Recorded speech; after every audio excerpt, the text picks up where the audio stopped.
To start here, the one thing that I will say is I added a column to the data sheet. Again, this is a data sheet I make available to all my Twitch subscribers. And during the playoffs, none of that is going to change. I will have this updated for everyone on Saturday morning, and we'll work through it. I might even add a different data sheet that just takes out the first two games on Sunday as well. So what I did add here was a game number, basically. So if it's the first game, it's a number 1. If it's the last game, it's number 4. So based on that, I prefer to give myself as much flexibility as possible. I will say that some of the slates that I like the most were almost like what we had a couple weeks ago, where everyone was playing that Tampa Bay and Houston game, and no one was going to play that San Francisco, at least the San Francisco side of the ball, in the third game of that 3-game slate. So what I really like is if I can kind of fall in love with some teams later on that might be a little bit lower owned. I guess the issue in some ways is that the issue comes, I should say, is if we have some high total teams or high total games in the beginning. So we'll have to keep an eye on that. So Drew Brees, Carson Wentz, Russell Wilson, like the higher totals look like they're going to be in the back end of the slate. You guys will be shocked at what happens with ownership. Like people want to see their teams play right away. So I actually kind of like this a little bit. We'll see if like guys like Ryan Tannehill, Josh Allen, Deshaun Watson end up being the chalk, and they're going to be in low total games, and they're going to be some of the first ones on the slate. So how you really pass people is by having lower owned stacks, in my opinion, not just lower owned one-off plays. So what I do like is if we can find some value early on, if you hit on that value early, that's something that could really set you apart as you're progressing your way through the slate. So in terms of specifics, I do think that there's a couple things that definitely don't change for me. I'm still trying to ideally capture these quarterbacks that have a little bit of rushing upside. The problem, I guess, that you can see right off the bat is the 2 rushing quarterbacks are in the first game. So it's a little bit of a conundrum, I guess, to start already for me. So I will say Russell Wilson is the most expensive on DraftKings. He's in the 4th game. I like that against this Philly defense that we've certainly been targeting through the air. And in terms of a rushing floor, Deshaun Watson, I still think that he's probably going to end up being super popular at home against this Buffalo team that I think has a pretty good defense, so not a great matchup by any means. But Deshaun Watson, I still think with his kind of pedigree, is still going to capture a ton of ownership as well. So I would imagine he'll be popular. I still think that Deshaun Watson with that floor is super safe. What do you guys think about Drew Brees against Minnesota in game number 3? Drew Brees is someone that, I mean, to be completely honest, I don't know if I played him once all season. But that total is pretty nice, and they are at home. This team remembers exactly, like talking about the Stephon Diggs thing. These teams do not forget that sort of thing. So that was 2 years ago when New Orleans probably had a Super Bowl contender for sure. I honestly think if they would beat Minnesota that year, they could have won the entire thing. They could have beat Philly, and they could have ended up beating the Patriots in the Super Bowl. So at home, I could see New Orleans making a statement here. And looks like Steve's on board with that. Steve says they're going to come out and throttle Minnesota. I'm kind of with you. So that intrigues me with Drew Brees. Just because of the total, we know that that's incredibly important at the quarterback position. I hate all the peripherals with Drew Brees. Is the reason I haven't played him, right? So doesn't throw the ball deep.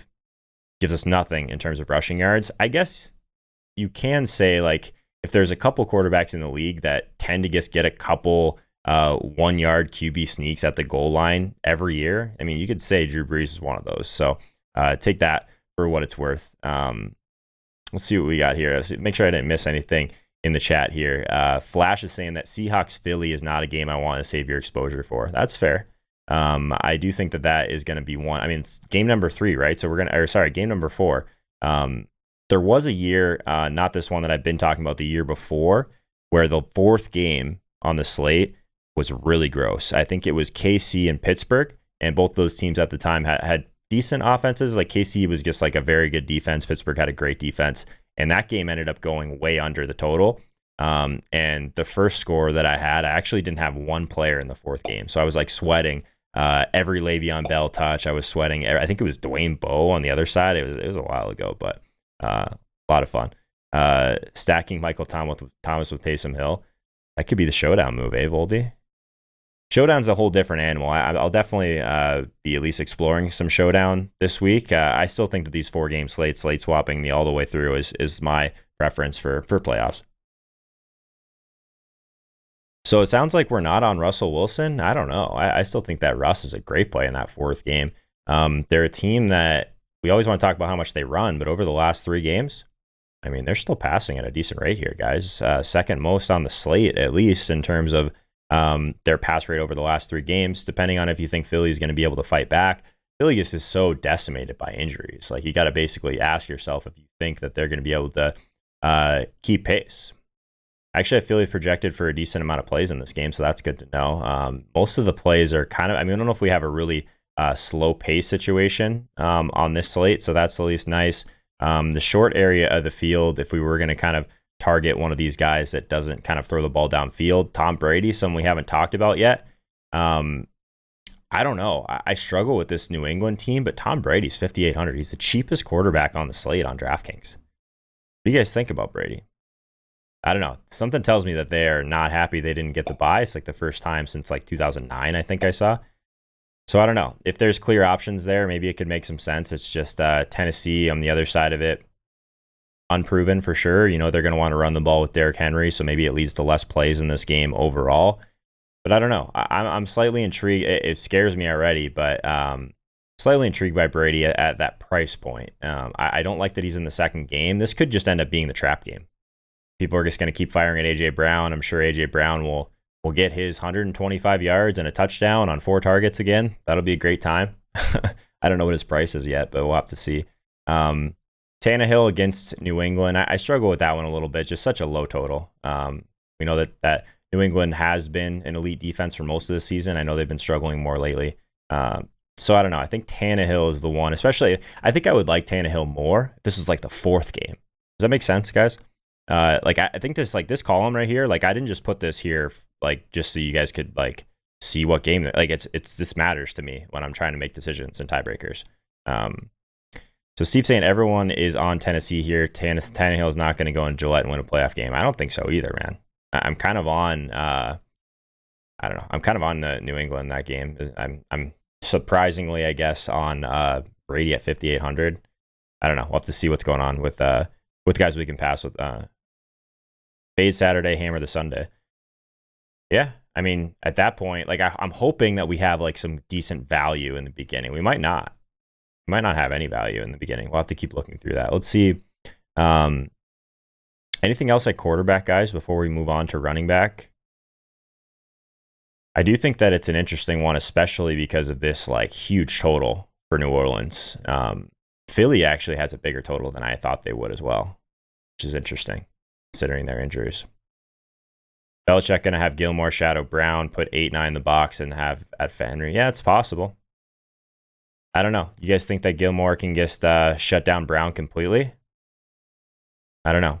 I'm not sure what the ownership's going to be on AJ Brown. Like that's one that I think takes a lot of stones just because the volume isn't going to be anywhere near, I think, some of the elite wide receivers even on this slate. So let's touch on running back here, guys.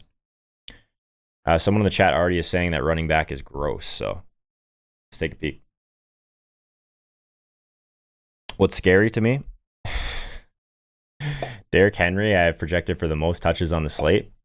I'm only projecting him for 1 reception.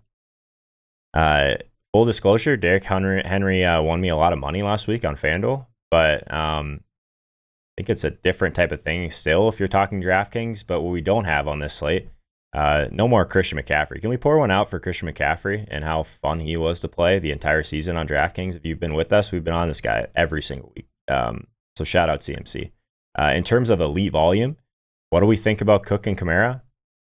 Like, this is the type of volume that I would typically target. Like, wow, Carlos Hyde at 5,100 is maybe going to see 20 touches. Maybe, I don't know. That's a little scary, but I like these guys that are going to catch passes. Like, it's not surprising whatsoever, I'm sure, for anyone. So this Minnesota New Orleans game, Dalvin Cook 7,800, Kamara at 74.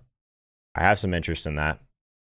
For sure, especially if Derrick Henry at 8,200 is going to be the chalk. I don't know. New England 6th in terms of DVOA against the run. They are susceptible to running backs in the passing game, which I don't really expect Derrick Henry's role to change in that way. We know they want to run. That's the positive. This total is really gross. So I don't know. At that price, I think Henry's too expensive. I'll say it. I think he's too expensive. I think that I'm going to take my Derrick Henry money and run from last week a little bit, especially since he's in the second game. If Derrick Henry, it's one touchdown, and someone mentioned them stacking the box. Like, okay, so if say we want to play that narrative a little bit. If Derrick Henry gets like 80 and 1 and he's 35%, you're dead. But if you faded him, you're in a pretty good position, I think, with having access to some of these backs in game number 3. So I'm interested in that. Obviously, what worries me about Singletary and Carlos Hyde is they are in the first game, but they are really cheap. And that's part of these slates, guys. You have to find cheap plays along the way and really hit on your game stack that you decide to go with, depending on where you're at. So Houston, 22nd in DVOA against the run, 27th against running backs in the passing game. So I actually don't hate Singletary at 6K. I like him more than I expected to. I'll say that. And he's another one of those guys that I think has a little bit through the air. The total's gross. It is game 1. But I could see, like, if I'm rolling out 5 to 6 teams, I could see Singletary being on at least 1 or 2 of them. So I'll say that. In terms of guys that I never play that I guess people are going to go to for value, what do we think about Sony Michel? If we think that New England's going to throttle Tennessee at home, nice total. Not a huge favorite by any means. Definitely not a fantastic matchup, but it's not really a scary matchup on the ground. Tennessee 10th against the run. I'm more just looking at the price here. How do we feel about Sony? Sony hasn't really had a game where he's really gone off, I think, this year, but like I could see it in this spot. Like, especially if they really want to kind of like I don't know. I'm interested in it. I mean, so 19 carries, 21 carries, 18 carries in the last 3 weeks. Still hasn't hit the 100 yards. Has 1 touchdown over that stretch. He's not active in the passing game whatsoever. These are the plays that scare me, but I think especially on FanDuel, 6,700 is a great price for Sony. I think I prefer Sony on FanDuel to guys like Carlos Hyde and Singletary. Singletary on DraftKings, I think even at his price point makes a little bit more sense. Playoff Sony will be a thing again if New England has any shot of advancing more than 1 game. I'm with you on that, Gavin. If this feels cheap. A lot of people think that he just looks cheap, so I'm kind of with you guys on that. Nate thinks Singletary is going to be chalk. I think you might be right, man. But like, let me ask you this. Singletary at 6K versus Alvin Kamara for 1,400 more? I don't know, man. I think I'd just rather play Kamara for 1,400 more. Am I wrong? Before we go any further, I'm always trying to find unique and creative ways to give back to the community and at the same time try and get you guys involved in what we're trying to build here. So if I hit 10K followers on Instagram before the Super Bowl, I will be free rolling 1 lucky member of the Holkamania community 150 lineups for the Super Bowl showdown slate. I do think this is something that we can definitely accomplish as a community. It was one of my goals for the NFL season, and it is something that you can enter this drawing multiple times by really helping out across my platform. So a couple of things that you can do. Retweet anything from me when I'm talking about this contest on Twitter at Joe Holka. You'll get an entry. Retweet anything from me that links to my YouTube, Twitch, Instagram, or LinkedIn. You will get an entry. If on that original tweet, you do reply with your DK username. So retweeting is one thing. I'm going to need your username to tally all of this up. Another great way to kind of get involved and get more entries into this drawing is to comment, like on a new YouTube video, Instagram post, or LinkedIn cheat sheet. This is all going to be within 24 hours. So if you see one of my videos go up, again, hit that notification bell so you know when all my videos go up. All you have to do is post your DK username in the comments. It's a really interesting running back slate at first glance here, guys. So if we look past some of these guys in the first 3 games, do we have a hammer here with Sanders, Marshawn Lynch? Are we doing this? I don't know. So literally, Sanders is the one I think I would have more interest in. It just makes me nervous a little bit with his injury. We'll see if he's playing. Does anyone know if Sanders news is going to be big? Yeah, so that'll be something that we'll have to circle back to for sure in the live stream on Saturday morning. Hopefully you have more clarity with Sanders. 6,200 is a nice price point against Seattle, a team you can certainly run on. 26 against the run. They are a little bit better against running backs in the passing game. But like again, we had this slate a couple of weeks ago, main slate, where a lot of these volume backs were just in such low totals that moving to that next tier with maybe a little bit more volume uncertainty kind of worked out for us with some spots. So, yeah, I think Sanders is going to be a wait and see for me. If they end up just getting this Travis Homer guy like significantly involved, what did he do in terms of touches last week? 10 carries for 62. Wow, he had 5 targets. This Travis Homer guy quietly has 8 targets and 5 targets in the last 2 games. Interesting. I don't know a ton about Travis Homer. Does anyone know about him? I'm going to player profile him quick because I just want to see what type of profile he has in terms of his measurables. Travis Homer. So his comp is Matt Breida. I don't hate that. He's 5'10", so smaller back. Out of Miami. Interesting. It's a 6th-round pick, so I mean he doesn't have his spark score is pretty bad. But it's at least interesting with what they've been using him for in this offense. So, I mean, if he ends up having a similar touch count to Marshawn Lynch at the same price, you might get him at much lower ownership, I would assume. So, we'll keep that one in our back pocket.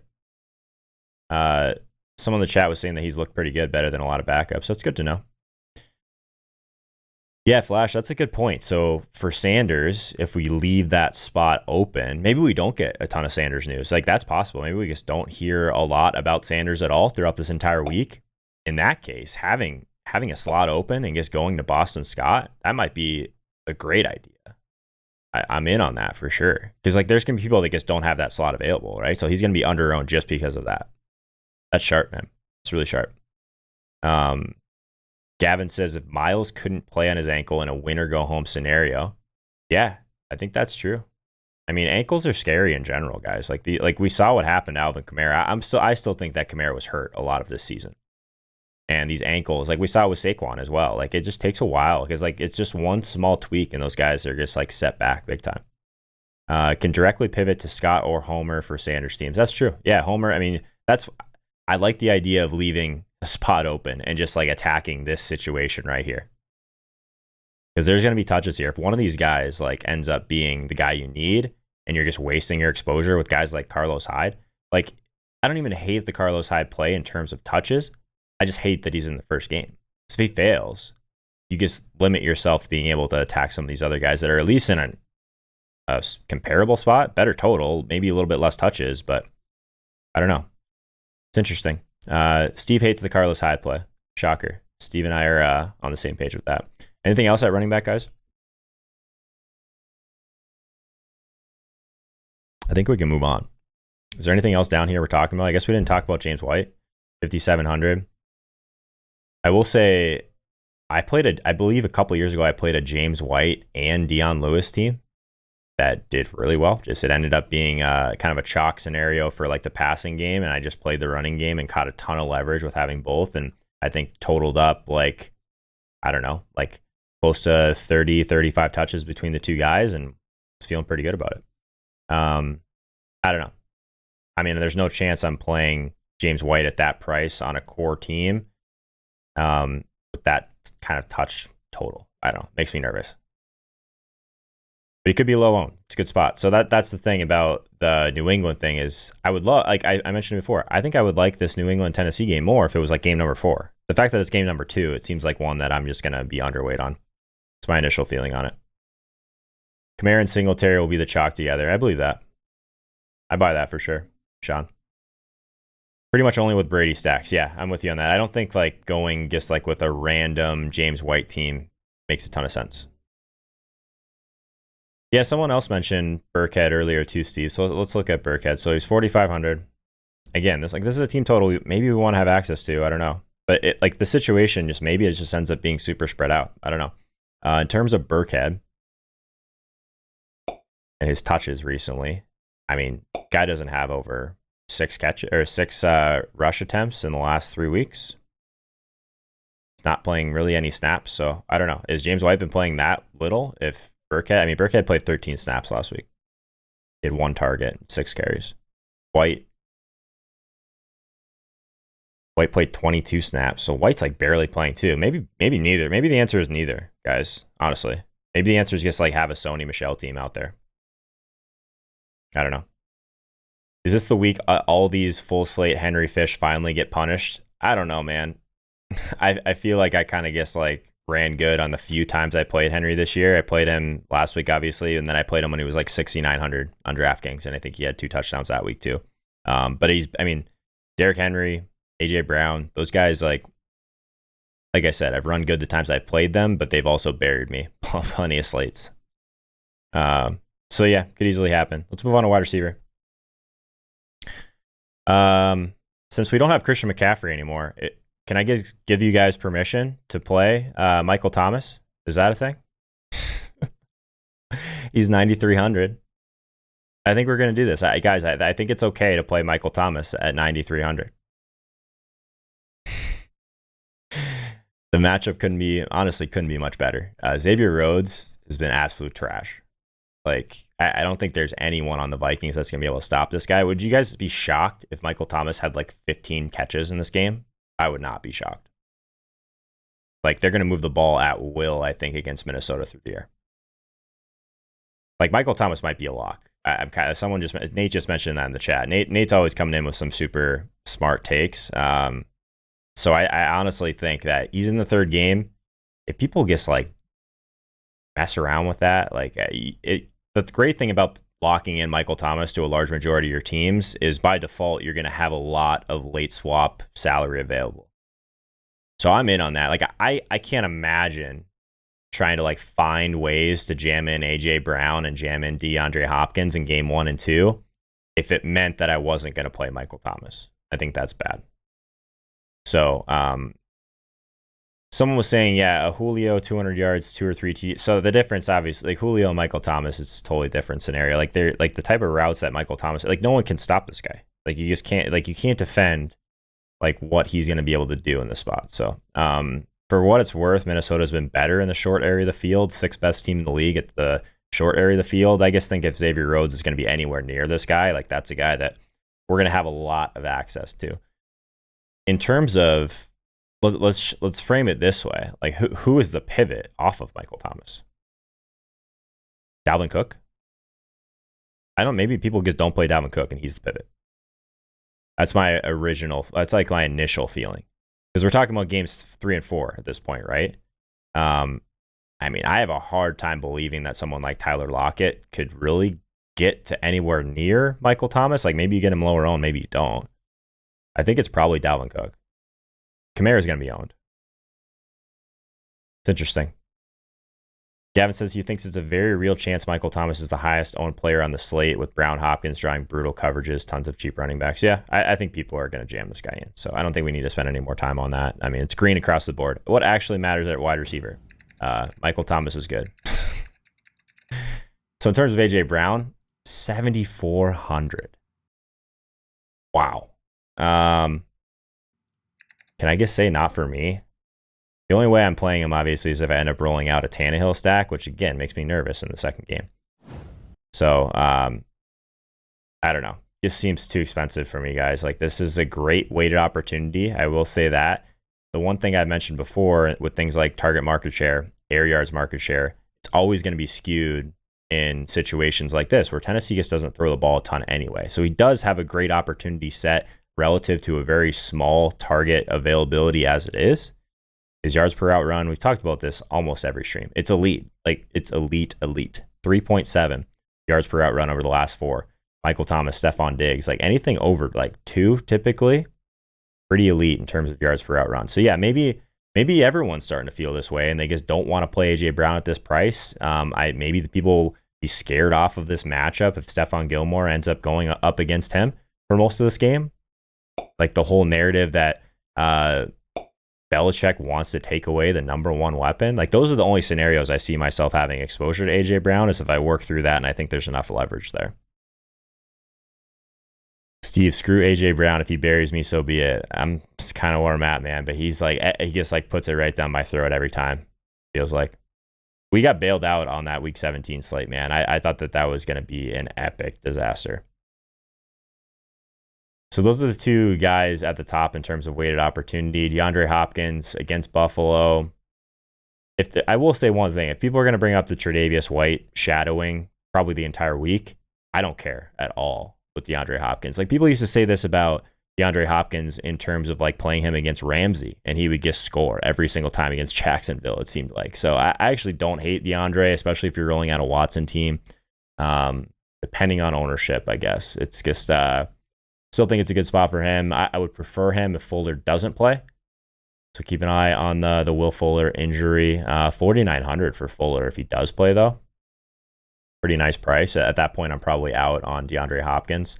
But that's what I'm talking about. Like finding pieces in game 1 and 2 that are cheaper, that have a ceiling, that if it just happens to be the Will Fuller game and you got him at 4,900 and maybe it's more of a wide open team from there, because you're going to need pieces along the way here. It's not like just fade all the games until games 3 and 4. Like I guess that could work on this slate relative to kind of what the team totals are telling us. But overall, like you're going to need a piece along the way, I think. Biggest difference between Hopkins and Aj Brown as a rookie and their ability to fend off shadow matchups is Aj Brown struggled a little bit in terms of tougher matchups. This is something I don't know. I'm curious. That shows you how little time I kind of place in terms of that analysis throughout the week. Jay Sean was saying that Cook is going to be way underowned. I could see that for sure, man. That's why I kind of think that he's the Michael Thomas pivot if you're way behind. Steve likes John Brown. Let's take a peek at John Brown. He's like a guy that like I'm talking about in terms of a piece. 6K. In terms of weighted opportunity, him and Stephon Diggs look somewhat underpriced. Typically, Houston is a team you want to beat in the short area of the field. We've talked about this with Beasley a couple times, I think, in this exact same matchup. Fourth best team at defending the deep pass, Houston. But maybe that doesn't matter with John Brown. We were just talking about, who we're talking about, Stephon Gilmore. I mean, John Brown just makes him look silly. All the tough spot for all the wide receiver cornerback people when John Brown just burns what people think is one of the best one of the best cornerbacks in the league a couple weeks ago. So yeah, I'm in on the price for sure. I think that the ceiling is reasonable. Like, do you guys have a preference on John Brown versus DK Metcalf? I think it's pretty close, actually. And I like, obviously, that Metcalf is in the second or the last game. Let's look at this. So Metcalf, 6,100. Better total. Height spread. Not as good of a roll, probably, admittedly. Wow, his yards per out run is not good. But Philly's not great either. So, I mean, I think it's more of an ownership thing, right? Like, if John Brown ends up like 15% in the first game, I think he makes a reasonable fade. What do you guys think Metcalf's going to be owned at? At like basically the same price. Interesting Seattle wide receiver news. David Moore plays 75% of the snaps on Sunday with Malik Turner down, and Jaron Brown hurt his knee. Could get a full wide receiver 3 status, but he's cheap. All right. David Moore season. I've heard worse ideas, Steve. Heard worse ideas for sure. In terms of cheaper guys, like I haven't really seen like a really standout value yet. That makes me nervous. So what do we think about Corey Davis if we did want to have a piece? I mean, we're talking about pieces along the way, right? He's 3,800. Well, let's say this. Do we think Stephon Gilmore for sure is going to be on AJ Brown? In theory, maybe. I mean, people probably just realize that Corey Davis is not the alpha on this team by now, right? I don't know. This guy's like buried us plenty of times, but he is really cheap. Really cheap. I'm your Huckleberry, the tier 1 sub. Thanks for that, man. Appreciate that. Thanks for being back with us 4 months. Moore's very cheap, 3,400 on DK. All right. I'll take a peek. Those are the kind of guys we're going to need, right? And I love that he's in the last game. 54 of 75 snaps. So, yeah, only 2 targets, but let's take a peek at, I want to see what his air yards were last week. All right. In terms of just week 17, Seattle. So DK Metcalf, 150 air yards. Tyler Lockett, 38. David Moore, 14 air yards. If we add in just a couple weeks. Yeah, I mean, it seems like it's pretty clearly Tyler Lockett and DK Metcalf, but we'll see. If we get like a clear option, like it's spread out past that because of the Jaron Brown, Malik Turner, those type of guys. So maybe, yeah, if David Moore gets the full role, I'm with you. Good work. Didn't David Moore have a TD nullified by a holding penalty? That's good to know. That's true. Week 13, Moore had a 60-yard TD. All right. I mean, yeah, I'm kind of with Doozy on this. 2 targets is rough. But I'll say something about these small slates too. Like, you don't need a crazy score to win small field. Like the tournament that I was kind of referring to earlier with the Diggs team, pretty sure I played a Stoneman defense that got me -3. Didn't even matter.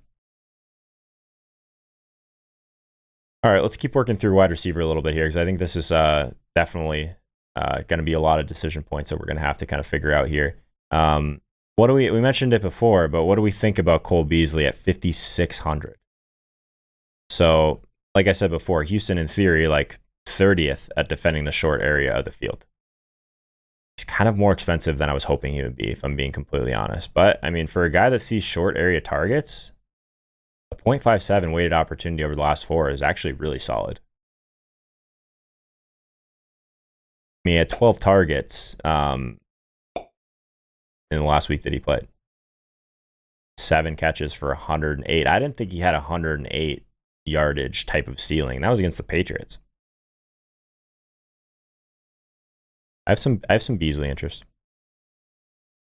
Look at Adam Thielen's price. 93% of the snaps in week 16. Best game environment on the slate. Finally healthy. Out of sight, out of mind. I'm with you on that. No one's going to be on him for sure. 6,200. Brutal total. I think we can look past some of this target share stuff. I'm with you on that. New Orleans is the team that I would ideally like to beat deep. So I prefer Diggs. Depends on what comes in terms of ownership. So totally with you on that. I haven't been just a fan of Thielen's role this year overall, even in the games he has been in. But yeah, I mean, he's a guy that we're probably going to be looking at in terms of leverage, I would say, Steve. I don't know if he's going to be like a guy I start my teams with, I guess I would say. Wasn't Moore running more routes against Sherman this past week? That could be. DeAndre Carter, if Fuller was out. Yeah, what's DeAndre Carter's price? I actually saw some sharp people playing him last week on some spots. Let's see. I literally have to add in a different filter so those guys actually show up in my model here.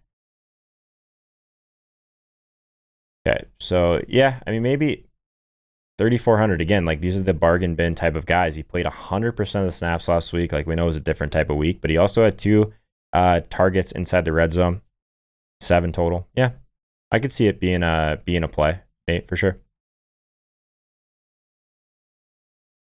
Any love for Sanu?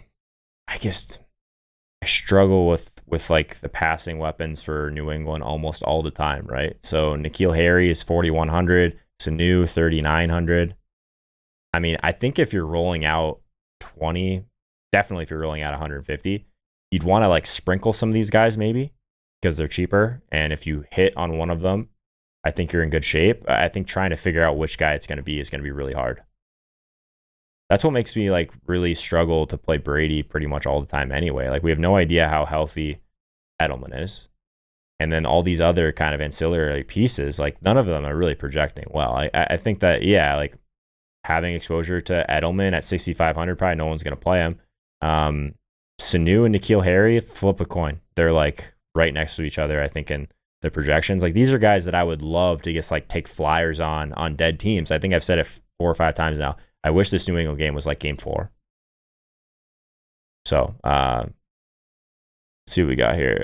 Probably need to touch on what to do with Pats, if anything. Yeah, fade and pray. I'm kind of on the side with Steve on that one. Like, how, like, you're essentially like burying teams if you guess wrong on this like scenario. You know what I mean? That's my initial take on it. I'm not really sure if I'll have any of them. I don't know. It's I'm kind of feeling like I'm going to be underweight on that game as a whole right now. Who else haven't we talked about in terms of wide receivers? Tyler Lockett, 7,200. I have some interest in Lockett. So I think Russ is going to be a guy I have a good amount of. That's at least how it's kind of shaping up to be so far. Just that late game is really nice. Lockett, in terms of like, we talked about the air yards are basically him and Metcalf for the last couple of weeks, even though he's only had He had 51 yard. Yeah, maybe people are a little bit down on Lockett. Like back-to-back games, he's got like basically 50 yards or less. People forget the ceiling this guy has, right? Like he's priced at his ceiling is the problem, I guess. So like let's play through this scenario. So say that you had a team where you left a bunch of salary available for maybe a couple of these running backs that we've talked about, and then you get to a spot where you're way behind. I don't hate the idea of pivoting some of those guys to like a Lockett type of stack. And one of the things that we'll mention too as we progress here and as we talk through late swaps on Sunday is you want to try and this is a good kind of transition too. We're talking about the Patriots. I very rarely want to have like a piece here, piece there, like just because you're just. I mean, if you got to be wrong, you're gonna be right 3 times. I want to have mini stacks in addition to like games that I'm really targeting. So like. And you guys will hear this too on the YouTube video that's going to go up in terms of strategy. Like the teams that I have done the best with are teams where I have maybe one value spot of a game that's really popular that doesn't really perform super well. And then I have a lower owned game stack and then a mini stack that performs really well. So like try and figure out games that you want to attack in terms of mini stacks as well, I think would be really sharp. So like having access to a team with like Tyler Lockett, DK Metcalf, and maybe Russ, but also bring it back with something on the other side with like a core stack, but then also trying to figure out a mini stack along the way that you think makes some sense. So we'll keep working our way through here. Anything else at wide receiver, guys, as we move on? I don't want this to be like a crazy long video or people aren't going to watch it. Don't see how Seattle has any running success versus Philly on the road. Going to have to be a Russ Superman game. I hope so, man. I'm like the furthest thing from a Seattle fan, but I do like Russell Wilson. The playoffs will be better if they play well, I think. I don't know if Philly has much of a prayer in the spot overall. We'll see. Let's move on to tight end. Speaking of tight ends and Philly, we get another week of Dallas Goedert here, 5,200. People maybe are just a little nervous about last week. A lot of the things that matter still look good, guys. So yards per routes run. You know that's important at tight end. Jacob Hollister, Dallas Goedert. Seattle's a team that's below average at defending the tight end. I will say that. I mean, you can project him for decent volume in the scenario where they're just still so banged up. His weighted opportunity. I still have Ertz in the projection currently. We'll see if Ertz is playing. They're kind of tight-lipped on that overall. So we're going to have to continue to look at that, I think. A couple people in the chat have been talking about Perkins. All right. Let's take a peek. Perkins, let's just look. I'm sure as of now we're projecting him for some catches. So 2,900. Okay. We like the game environment, clearly. Like the total. Yeah, I mean, we're obviously going to have to keep an eye on what happens with Ertz, but maybe Goddard walks into the Ertz role. Perkins walks into the Goddard role. Wouldn't hate that at 2,900. Hollister, this guy like hasn't really done much, honestly. So I think people are kind of looking at the Hollister thing like a couple weeks this year, just in a good matchup, whatever it is. I don't know. I don't know if I can go there. 4,300. His volume has been decent. He just hasn't done anything with it. You know what I mean? So last week he had 8 targets for 25 yards. Did have 3 red zone targets though, so there's value in that on this slate. It's just 4,300. This is a position where I'll probably take some shots on some cheaper guys if there's not, I guess, clear standout option, which I'm not sure there is. One thing that I think that I've underutilized this year in terms of my sheet, I look at this every week, yards per route run at tight end. This is where you're going to find guys that have more upside because they're running more like wide receiver type of routes. I've been ignoring Jared Cook, and he's like always up here with like Mark Andrews, with Darren Waller. So, I mean, 3.67 yards per route run, that type of total. I get that it's Minnesota. Minnesota's kind of been hot and cold on tight ends overall this year. They are number 1 in DVOA against tight ends for what it's worth. I kind of like Jared Cook and for leverage though, especially if it's a team that maybe you do fade Michael Thomas, maybe you do fade Kamara. Team total is so important at tight end, guys. So like I'm not going to just avoid Jared Cook, I think, in this third game, pending ownership. Irv Smith or Kyle Rudolph with the way you beat New Orleans over the middle. Yeah, I mean, in that same game, if you really want to bet on a touchdown, I mean, I think Irv Smith's a better player, better price, 2,700. The volume is not near as secure. Rudolph has had a reasonable role in the red zone this year. I don't know if I want to attach myself to either of those guys, but yeah, like in terms of flyers, I think it makes some sense. Johnny Smith, 3,800. Like what I struggle with is this really low team total. I'm just not very heavy on this game, like we've talked about multiple times already. But I mean, it does give you a little bit of context in terms of this metric that you will kind of find some of these more athletic tight ends that are running more, I guess, better routes for fantasy in terms of that. Mike's asking about the Discord. So yeah, anyone that's watching this on YouTube later, just check out the description. Anyone that's watching this right now, just the Discord is where this data sheet will be posted every week throughout the season if you're new. Okay, what else we got here, guys? I mean, this seems kind of brutal at tight end. You guys disagree? Yikes. Yeah, I'm kind of looking deeper at these Minnesota guys. I think it's just the cheaper guy for me, like Irv Smith at 2,700. I think that's a guy that could open some things up. I was gonna maybe look into Jordan Aikens at 2,800. I just don't like that he's in one of the earlier games. He had 7 targets last week. It's the only reason that I was thinking about him. So he's running a ton of routes. So I think that's kind of why you'd be led to that play, right? So there's really like not a ton of tight ends overall that are at least running routes on the field. So like when I talk about grabbing pieces along the way, I could see myself maybe having a team or two with Jordan Aikens at 2,800. You get 10, you're dancing, and tight end's done. You know what I mean? So I could see that working out. Steve was talking about Josh Hill, 3,400. Okay. Big total. Yeah. With you. I mean, how many times have we seen Jared Cook just like, seen Josh Hill just like take the touchdown away on games where we like really need Michael Thomas or something like that? He did have 5 targets last week, Steve. So that's sharp. He had 2 targets in the red zone. If you just look at his, like, I'm not a big box score guy overall, but like he's had a role in the red zone the entire year. He's playing a lot of snaps. Not running as many routes as I would like to see, but he's on the field. I don't hate that, Steve. Like, what do you think? Like, Jonnu versus Josh Hill? At that point, I'm just going to play the guy in the later game, most likely. Most likely, that's kind of where I would end up. If you're looking, if Irv Smith ends up being a popular pay down option, maybe you just pivot to Josh Hill on those teams if you're behind. Stuff like that. Steve's full fading the Titans. Yeah, see it. Flash makes a good point, though. If Jonnu is a nice piece with Aj Brown being shadowed, yeah, I could see that. That's sharp, Flash. I don't mind that at all. Let's take a peek at defense here, guys. So this is a position where I almost am never going to play a defense in the first game. I think like that's just one spot where like you can gain leverage on the field where there's just a ton of volatility as it is.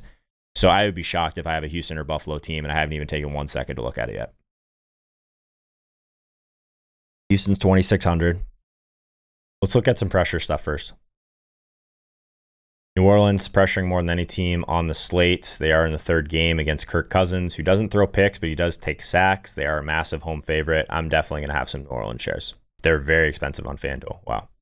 But I like that they're in the 3rd game. New England. Tannehill like kind of is the inverse almost of Kirk Cousins. Like he does take a ton of sacks. The problem with Tannehill is always going to be the pass attempts, right? So the fewest pass attempts on the slate, pretty clearly going to be Tannehill. So I guess New England's going to be an ownership play for me. If I think New England's going to be anywhere near like 15% to 25%, something like that, I might be underweight. I think I would just prefer to play New Orleans at that point. Maybe that's bad, especially in a game where we think New England might throttle them. So like maybe I'll scale back that take slightly. Like if you're rolling out a Sony team, sure, play them with the New England defense, something like that. Little mini stacks. Tough price though. Philly defense, 2,900. Say what you want about Russ, but Russ will take sacks. So I actually don't hate that. Seen that pressures a lot. They're at home. They're a slight favorite. 2,900. Reasonable pass attempts, like middle of the pack, basically. I don't hate Philly at 2,900.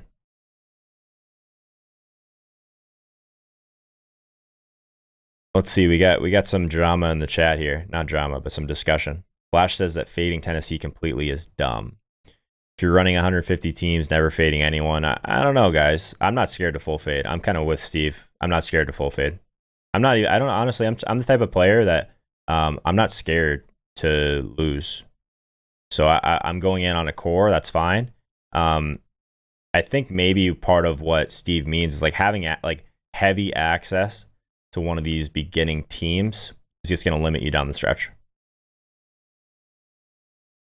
I do like Philly D a lot though. 3,700 on FanDuel is a great price, so that's a really good take there in the chat that someone had. Looking at 4 offensive lines as well, like these 3 at the top: New Orleans, New England, Philly. I like all those, and they're all at home. So in terms of some teams that, let's look at these last couple games. Philly, again, having that hammer is nice. Seattle against Carson Wentz is one that I would struggle with a little bit, I think. 2,800. The argument in favor of it would be that there's going to be pass attempts, but they just don't pressure enough for me. And they're on the road against Carson Wentz, who just doesn't really turn the ball over very often. And doesn't really take an overly large amount of sacks. So Seattle's probably my least favorite in terms of these later spots. But so Seattle would be like a play that I would make if I like was completely dead. Minnesota at 2,200. Strong offensive line for New Orleans. We know that. Over a touchdown underdog. Brees doesn't take or throw a lot of picks. Takes a reasonable amount of sacks. So what I feel about this is it's 2,200. They're so cheap. On FanDuel, I'm probably just playing Philly in that spot, but 2,200 on DraftKings and a lot of pass attempts. The most pass attempts on the entire slate is projected for Drew Brees. So I don't hate Minnesota. I really don't, because they're reasonable in terms of pressure. Like, I hate that they have such a strong offensive line they're going against. But you'll get some leverage, especially if New Orleans ends up being super chalky. I don't hate it at 2,200. Cousins going to have to throw a ton. Maybe. I could see that. I think it's going to be middle of the pack in terms of that. But yeah, like I said, I do like New Orleans quite a bit. They're one of those teams that I've just played a lot of this year because they pressure a lot. So Flash is giving a little context. He's saying not stacking Tennessee, but we'll definitely have some cheap one-offs with Jonnu and Davis. I like that, man. I'm in on that. What else should we talk about here, guys? I think that we're pretty zoned in. I think that, again, Buffalo and Houston just aren't even in great spots in terms of defense anyway. People targeting Josh Allen, fine. Get it. Deshaun Watson will take sacks, fine. Neither of these teams pressure. It's not even a big spread on either side. It's the first game. I'll have 0, most likely, and live with it from there.